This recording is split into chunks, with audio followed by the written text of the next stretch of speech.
오늘 아침에 주시는 하나님 말씀은 요한계시록 6장 1절로 17절의 말씀입니다. 요한계시록 6장 1절로 17절의 말씀입니다.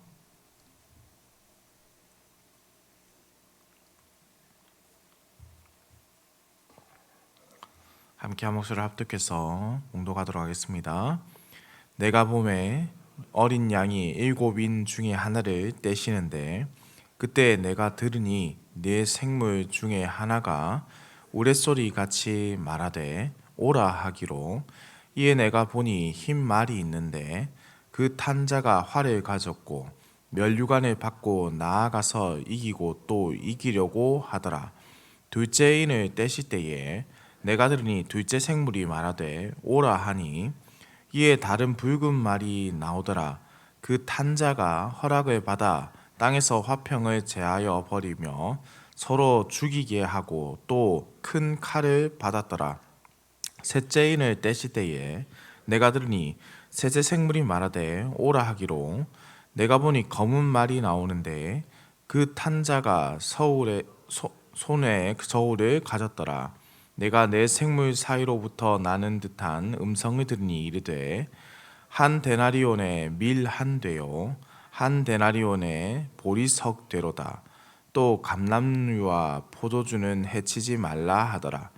넷째 인을 떼실 때에 내가 넷째 생물의 음성을 들으니 말하되 오라 하기로, 내가 보매 청황색 말이 나오는데 그 탄 자의 이름은 사망이니 음부가 그 뒤를 따르더라. 그들이 땅 4분의 1의 권세를 얻어 검과 흉령과 사망과 땅의 짐승들로서 죽이더라. 다섯째 인을 떼실 때에 내가 보니 하나님의 말씀과 그들이 가진 증거로 말미암아 죽임을 당한 영혼들이 제단 아래에 있어 큰 소리로 불러 이르되, 거룩하고 참되신 대주제여, 땅에 거하는 자들을 심판하여 우리 피를 갚아주지 아니하시기를 어느 때까지 하시려 하나이까 하니, 각각 그들에게 흰 두루마기를 주시며 이르시되, 아직 잠시 동안 쉬되 그들의 동무 종들과 형제들도 자기처럼 죽임을 당하여 그 수가 차기까지 하라 하시더라.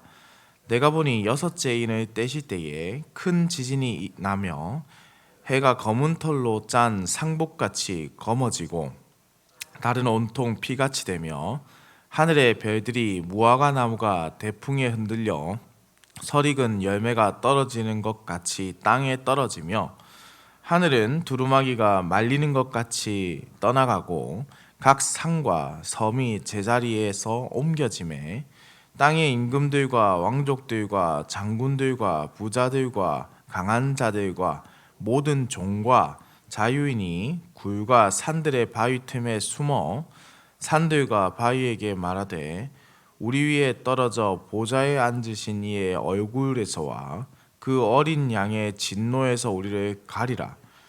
그들의 진노의 큰 날이 이르렀으니 누가 능히 서리요 하더라. 아멘. 오늘 본문 말씀은 7인의 심판 메시지입니다.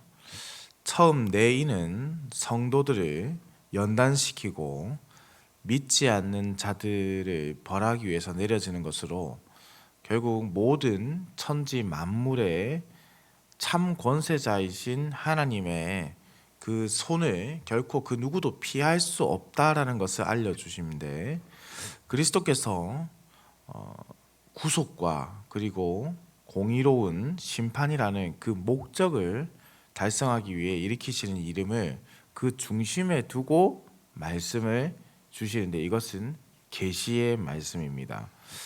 인을 떼시는 것은 그리스도께서 하나님의 우편에 자리 잡으신 것과 일치하는 것이고, 인 심판에 묘사된 이 사건들은 즉시 일어나기 시작하고 주님이 재림하실 때까지 계속적으로 일어날 것임을 또한 묘사해서 보여줍니다. 인을 떼시는 것으로서 앞서 5장에서 나왔던 내용이 계시되고 그것이 집행되기를 시작합니다. 이것을 통해서 우리는 앞서 배웠던 이 소아시아의 일곱 편지가 고난 앞에서 끝까지 견실하게 인내하라는 권면의 말씀으로 주어졌고, 그것이 우리에게도 동일하게 다가오게 된다라는 것을 이해하게 됩니다. 왜냐하면 인을 떼실 때에 일어나는 일들이 그 당시 일곱 교회들에게 일어났기 때문입니다. 그리고 지금까지도 어떻게 본다면은 그 상황이 지속적으로 나타나고 있는 부분이죠. 그리스도께서는 천상의 보좌실에서 각각의 인을 떼시고 각인의 내용이 땅에서 집행되도록 명령을 내리십니다. 본문 1절에서 8절과 유사한 말씀이 구약 성경에서 이미 나타나 있는데요. 바로 스가랴 6장 1절에서 8절 말씀입니다. 스가랴서의 말씀을 보면은 하나님께서 각기 다른 색상을 가진 네 부류의 말에게 땅을 순찰하고 와서 자기 백성을 억압한 땅의 족속들을 처벌하라고 명하시는 장면이 스가랴서에 기록되어 있습니다. 스가랴서에서 기록된 이 말씀은 하나님의 백성을 억압한 족속에 대한 처벌에 대한 말씀입니다. 그들이 하나님의 백성을 억압하면서 평안 가운데 사는 것 같았으나 이스라엘에게 어떻게 행합니까? 그들에게 하나님께서는 심판의 도구로서 그들을 사용하시지만은 그들은 이스라엘에게 과도하게 악을 행하게 되고 핍박하면서 멸망의 길을 가게 되는 결과를 맞이하게 됩니다. 하나님은 이러한 자들에게 심판을 내리시면서 죄악의 길이라는 것은 결국 멸망하는 길임을 명시하시는 것이죠. 그러므로 오늘 본문 1절에서 8절에 나타난 이 말들은 그리스도께서 그리스도인들을 박해하는 이 나쁜 자들, 악인들에 대한 것을 심판하기 위해서, 그리고 하나님의 공의와 정의를 세우고 하나님의 백성들에게 인자와 자비를 베푸시는 구원하시는 분이심을 확증하여서 우리에게 알려주는 말씀이라고 이해하시면 되겠습니다. 악인들이 이스라엘 백성들을 핍박할 때 얼마나 많은 악한 행동들을, 과도한 악한 행동들을 했는지는 지난번 우리 기동현 교수님께서 오셨을 때에 말씀을 전해주셨지요. 이스라엘뿐만 아니라 많은 민족들이 고통 가운데 있었으나 하나님은 그것을 결코 좌시하지 않으신다라는 것입니다. 앞서 배웠던 것처럼 그 당시 그리스도인들은 사실상 살아가면서 다른 여러 사람들과는 다르게 동등한 어떤 기회를 받지 못했습니다. 그리고 박해를 받기 시작했는데요. 이 박해의 시작은 어떻습니까? 앞서 우리가 소아시아 일곱 교회를 배우면서 알게 되었지만은 그 당시의 환경적인 문제가 결국 교회 안에서 들어오게 되고 우상 숭배와 관련된 내용들을 타협하지 않았기 때문에 이 박해가 크게 다가왔다는 것이죠. 경제적으로 어려움을 겪게 되는 그리스도인들은 그리스도께 충성했기 때문에 그 충성의 결과로 박해를 받게 된 것입니다. 그리고 그 박해 가운데서도 모든 일이 완성될 때가 되면 배고픔과 목마름이 영원히 사라지게 된다라는 그 은혜의 말씀, 그리스도의 상을 받게 된다는 말씀을 받았지요. 어쩌면 그 상이라는 것은 이미와 아직 사이의 간극에서 우리에게도 동일하게 주어지는 상급이라고 할 수 있겠습니다. 그래서 이 다섯 번째 인 심판은 매우 특별합니다.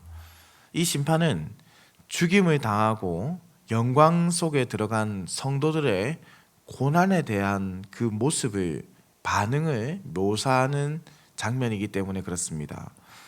6장 9절에서는 제단 아래에 죽임당한 영혼들이란 말씀이 등장하는데 이들은 하나님의 말씀을 끝까지 지키며 자신들이 받은 하나님의 말씀을 온전히 지키기 위해서 순교한 자들이라고 볼 수 있습니다. 원문을 그런데 직역해 보면요, 죽임 당한 자들의 영혼들이라고 되어 있습니다. 죽임당한 자들의 영혼들. 이것은 이분법적으로 영과 육을 나눈다는 뜻이 아니라 그리스도를 증언하다가 세상의 권세자들에게 육신의 죽음을 맞이하게 되었지만 그들의 영혼이 죽지 않고 살아 있다라는 겁니다. 이들이 무엇 때문에 순교하게 되었나? 앞서 말씀드린 바대로 오직 하나님의 말씀을 가졌기 때문에, 진리의 말씀, 그리스도에 대한 증거와 그 복음을 받았기 때문에, 그로 인해서 그리스도를 증언하는 일에 그 생명을 바쳤기 때문에 죽임을 당했다는 것이죠. 그러나 실상 죽임 당한 자들의 영혼들은 주와 함께 거하고 있다라는 겁니다. 그들이 10절에서 이렇게 외치고 있습니다. 큰 소리로 불러 이르되 거룩하고 참되신 대주제여, 땅에 거하는 자들을 심판하여 우리의 피를 갚아주지 아니하시기를 어느 때까지 하시려 하나이까. 어떻습니까? 이들이 지금 간절하게 대주제께 외치고 있죠. 어느 때까지 우리의 피를 갚아주지 아니하시겠습니까? 우리가 이 말씀만 보면은 사실 이들이 대단히 분노에 휩싸여 있고 복수에 대한 마음을 갖고 있는 것처럼 보이지만은 그렇게 이해하기에는 참 조금 아쉬운 감이 있습니다. 적어도 이들은 무엇 때문에 생명을 바쳤습니까? 그리스도의 복음 때문에 생명을 바치지 않았습니까? 그렇다면 그들의 마음에 증오가 아니라 사랑이 있다라는 것을, 하나님의 복음이 있다라는 것을 기억해야 됩니다. 그렇다면 그리스도를 위해서, 그에 대해 나라를 위해서 자신의 생명조차 조금 더 아까워하지 않은 그들이 지금 무엇을 바라고 있는 것이냐? 고려신학대학원 원장인 최승락 교수님은 그래서 이들의 이 고백을 두고 신앙의 고백으로서 말씀을 읽자라고 고면하는 것이죠. 복수가 아니라 신앙의 고백이라는 뜻입니다. 무슨 말씀이냐면, 대주제이신 하나님, 우리는 당신께서 심판하시며 당신께서 정의를 시행하는 것을 믿고 고백합니다.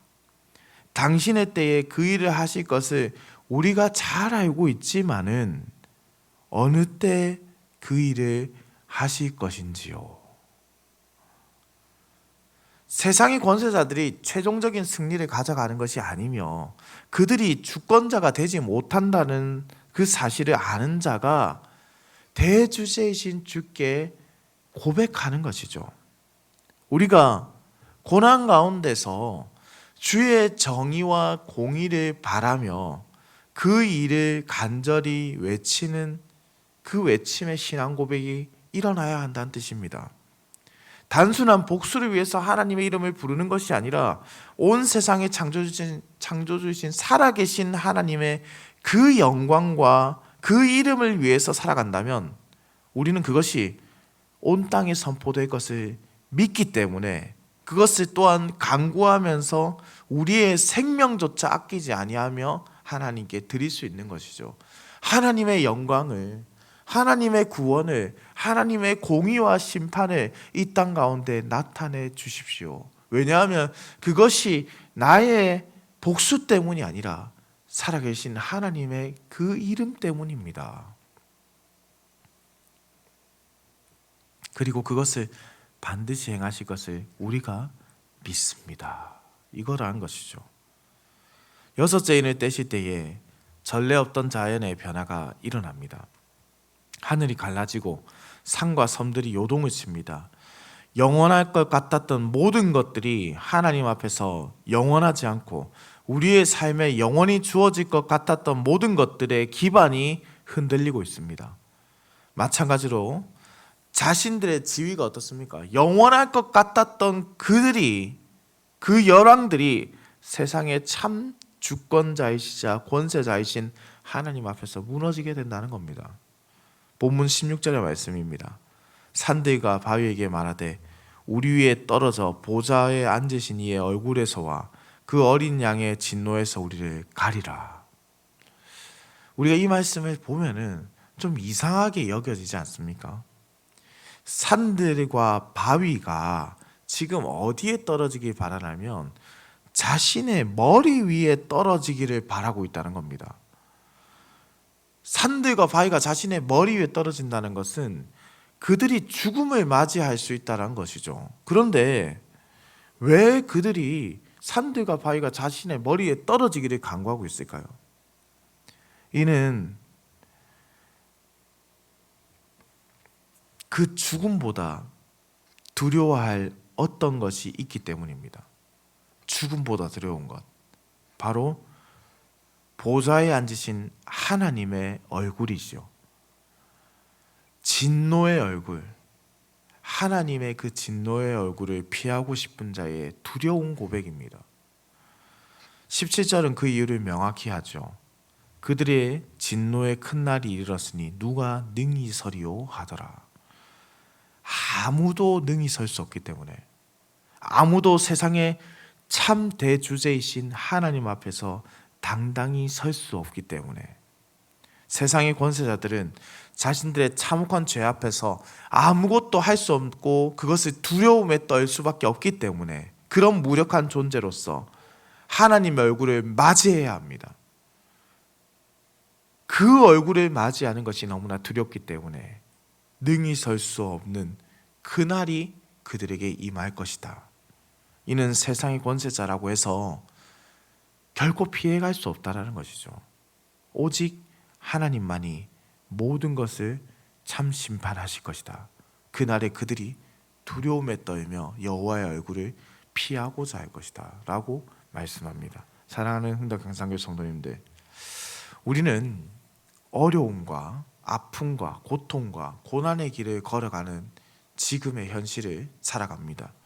때로는 이 시련이 너무 견디기 힘들고 어려워서 눈물이 나고 넘어지는 것도 사실이고 내 생명이 부질없는 것처럼 느껴지는 것도 사실입니다. 그럼에도 우리가 걸어가는 것은 우리가 믿는 하나님이 유일하신 참신이시기 때문이며 온 세상 만물의 창조주이신 그분이 우리를 사랑하시기 때문입니다. 단 한 번도 주님이 나를 외면하신 적이 없거늘 내가 어찌 우리 주님의 이름을 부인하리오 라고 외쳤던 이 폴리갑의 고백은 그래서 우리의 마음에 큰 울림을 주는 것이죠. 우리가 믿는 소망을 굳게 잡을 때 주님은 그 얼굴을 우리에게서 돌리지 않는 것입니다. 성도님들, 악인들은 하나님의 얼굴을 피하고 싶을 것입니다. 그 얼굴이 너무나도 두렵기 때문에 견딜 수 없는 그 심판 앞에 그 누구도 서지 못하는 것을 알고 있기 때문에 차라리 산이나 돌들이 자신의 얼굴을 덮쳐서 두려움을 피하고 싶을 것입니다. 그러나 우리는 하나님의 얼굴을 너무나도 잘 알고 있습니다. 의인에게 그 얼굴은 참된 평강과 안위의 얼굴입니다. 그래서 우리가 잘 아는 말씀 민수기 6장 24절에서 26절은 이렇게 우리에게 축복하지요. 여호와는 내게 복을 주시고 너를 지키시기를 원하며 여호와는 그의 얼굴을 내게 비추사 은혜 베푸시기를 원하며 여호와는 그 얼굴을 내게로 향하여 드사 평강 주시기를 원하노라. 여호와 하나님의 얼굴은 두려움의 얼굴이 아니라 우리에게 인자와 자비와 사랑의 얼굴입니다. 용서의 얼굴이고 영원하신 소망의 얼굴입니다. 그러니 견실하게 우리의 믿음을 지켜나가시기를 권면드립니다. 우리 주님께서 승리하셨고 계속해서 또한 승리하고 계시며 앞으로도 승리하시고 우리 또한 이긴 자로서 고난을 인내로 연단으로 하여서 더욱더 단단한 정금과 같이 변화되는 신자의 모습이 되기를 소망합니다. 영원한 생명이 우리에게 있습니다. 이 생명의 소망, 참된 샬롬이 우리에게 있습니다. 여호와의 얼굴을 바라보며 이때를 살아가며 결코 다른 이들과 타협하며 세상과 타협하여 우리의 순결함을 저버리지 아니하고 오직 주의 말씀을 굳건히 붙잡고 살아가는 우리 흥덕향상교회 성도님 되시기를 우리 주님의 이름으로 축원합니다. 기도드립니다. 사랑과 은혜가 풍성하시며 인간의 생사화복을 만물의 참 주권자이심을 선포하시는 살아계신 우리 하나님 아버지, 오늘도 우리의 생명을 연장하여 주시고 이렇게 아침에 깨워 주의 전으로 불러주시니 감사와 찬송을 올려드립니다. 부족하고 연약한 우리는 늘 고통에 대한 두려움과 권세에 대한 두려움으로 우리의 신앙을 지키며 살아가는 것이 너무나도 어렵습니다. 그러니 주님께서 우리의 삶을 외면치 마시고 늘 함께 하시며 우리가 결코 주님의 은혜를 벗어나지 않도록 인도하여 주시옵소서. 견고하고 신실하게 마지막 날까지 우리 주님의 품에 붙어 있을 수 있도록 인도하여 주시옵고, 참 심판자이신 하나님께서 주님의 말씀으로 심판하실 때에 우리에게 착하고 충성된 종이라 칭찬이 주어질 수 있도록 성령께서 우리를 끝까지 지켜보아여 주시옵소서. 오늘 하루도 운전하는 모든 성도들의 운전대를 붙잡으시고 들어가거나 나가거나 주의 복을 누리는 우리의 인생이 되게 하여 주옵소서. 감사해 드립니다. 살아계신 우리 주 예수 그리스도의 이름으로 기도드립니다. 아멘.